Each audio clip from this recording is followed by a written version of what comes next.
সেজদায় পড়ে থাকতেন। আল্লাহর নবীর সাহাবারা সব সময় লম্বা লম্বা সেজদায় পড়ে থাকতেন। আল্লাহ বলেন তারাহুম রুকআন সুজদা।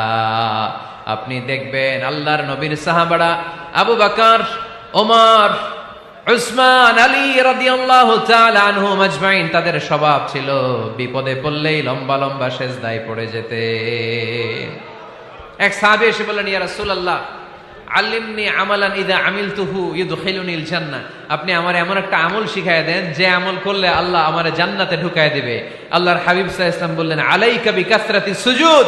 তোমার উচিত বেশি বেশি আল্লাহর জন্য সেজদায় লুটিয়ে পড়া। বেশি বেশি সেজদায় লুটিয়ে পড়লে ওই সেজদাকারীর জন্য জান্নাতকে ওয়াজিব করে দেয় কে?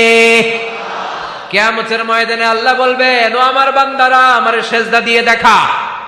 কারা কারা দুনিয়াতে সেজদা দিয়েছিলি, আজকে এই কিয়ামতের ময়দানে আমারে সেজদা দিয়ে দেখা। আমরা যারা দুনিয়ার বুকে সেজদা দিয়েছি, আমরা আল্লাহু আকবার বলে সেজদায় লুটিয়ে পড়ব। আলহামদুলিল্লাহ পড়েন। আর যারা দুনিয়ার বুকে সেজদা দেয় নাই, মসজিদে যায় নাই, সেজদাকারীদের সাথে আন্দোলন করে নাই, তারা সেদিন অনেক চেষ্টা করেও তাদের পিঠটারে বাঁকা করতে পারবে না। তাদের পিঠটারে সেই দিন লোহার